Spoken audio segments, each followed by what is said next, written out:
Hello, welcome back. Nice to have you with us again on The Next 6 Months, a daily show here on YouTube where we speak to management guru Mark Thomas, who's also the author of 99%, How We've Been Screwed and How to Fight Back. Mark, I'm wondering, what keeps you up at night? Well, I didn't know this was going to be that kind of interview, but if I just answer from a purely economic point of view, I'm very concerned by the trends, the track that we're on. What happens if we just continue on current trends? And that is something that I've been looking at a lot over the last few years, and the answers have been very, very disturbing. So I firmly believe we need to change track. Of course, it's very difficult to talk about the future. Nobody can accurately predict. But what we can say before you go ahead, let's just ask you exactly what the difference is between talking about the future and making a forecast. Because you don't make forecasts, do you? You look at trends. There's a difference. No, I don't. I hardly ever make a forecast because most of the questions that I'm interested in, when I think about what's going to happen, I realize that the answer depends very profoundly on what policies are implemented in the time period. So, for example, if we just think about COVID, which we've been living through, if you try and predict how many deaths there are going to be, well, it depends. Do we have another lockdown or do we not have another lockdown? The answer will be different.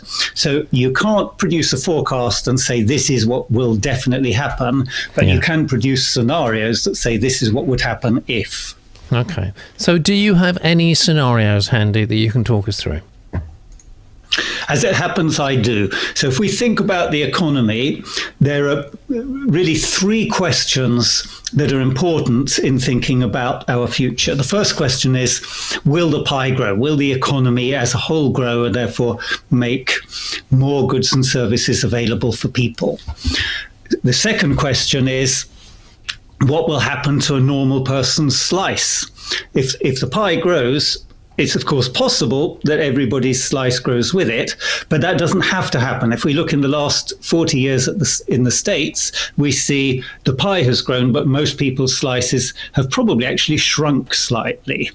And so that's a separate question. What will happen to the median person, the typical person's slice?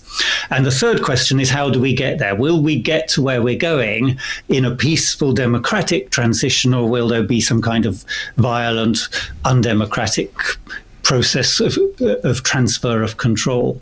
So three questions, each of which has a yes or no answer. Will the pie grow? Either it does or it doesn't. Will the median slice grow? Either it does or it doesn't. And will we have a democratic transition? Either we do or we don't. And that gives us these 8 scenarios. It's probably not worth taking time to talk through all of them. They are all described in the book. Okay.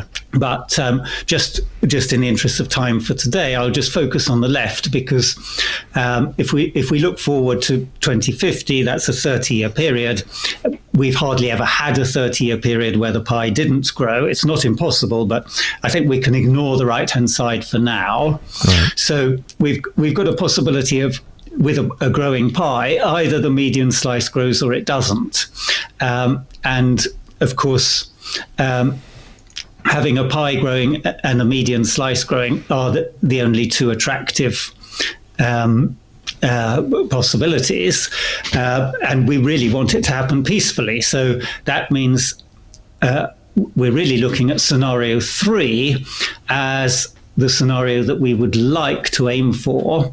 Scenario 1, in principle, is okay, because in principle it gives you a growing pie and a growing slice for a typical person. But if you have to have a revolution to get there, God knows what's going to happen after a revolution. Yeah, really. And there aren't very many successful examples. So scenario 1 doesn't look good. Scenario 3 does look good. Scenario 5 is the one we're currently in at the moment, which is okay. I was just going to ask you. We're accepting impoverishment. We're slowly, maybe not so slowly, slipping into that scenario. And that's what made you write the book in the first place, isn't it? Exactly. That's exactly it. And we haven't chosen to be in that scenario, and nobody is admitting that we're in that scenario. No politician says we're proposing a series of policies that will preserve us in this scenario. But what they do, as we talked about last time, is they say that any alternative to their current policies is unaffordable, and therefore, though nobody likes it, hard decisions have to be taken. They always phrase it that way. Somebody's got to be responsible to take the hard decisions. That's exactly what and they what say. that means is I have to take responsibility for decisions which will impoverish your family, but as it happens, not mine, because I'm going to be looking after myself. So when they say hard decisions, I always hear bad decisions. But that means we're in scenario 5. And the question is, do we stay there?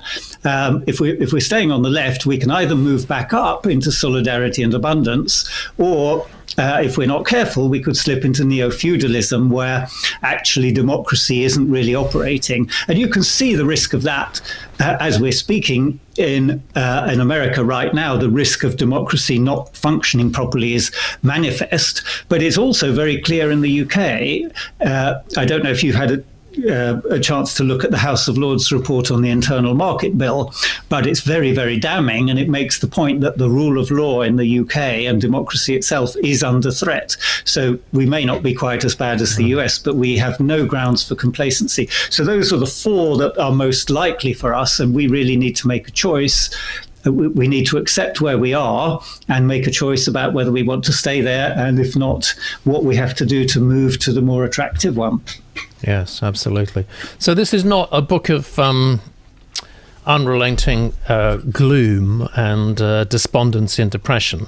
I mean, you actually do give us some tools in here, don't you? And the knowledge, actually. Absolutely, to do yes. something about the situation we're in. Exactly. So I would say that the first third of the book probably is a bit doom and gloom, because it is talking about what we've just been talking about, what happens if we do nothing. And that is a bit doom and gloom. The middle part of the book looks at why we haven't already acted to prevent it. And a lot of that comes down to the myths. We touched on myths last time, and this myth of unaffordability is the biggest and most powerful of all the myths. But there are literally hundreds of myths, probably dozens of which I've tackled explicitly in the middle part of that book, things which we've all heard so many times that we believe them. And I believed many of them myself until a few years ago. And when I started to do the research, I realized, sometimes to my shock, that things that I'd heard people assert with such confidence were just simply not true. Yeah, wow, that's extraordinary. So we could and should be enjoying a far better standard of living than we are at the moment, and perhaps even more importantly, than our children can expect in a few years' time. Well, exactly, that's right. And that's the third part of the book, which is talking about what are the things that actually have worked in the past, do work in other countries, what are the things that we need to do to change track. Okay.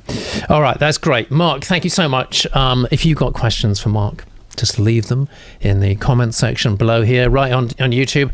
And we will be back, Mark Thomas and myself will be back with you tomorrow to answer those questions.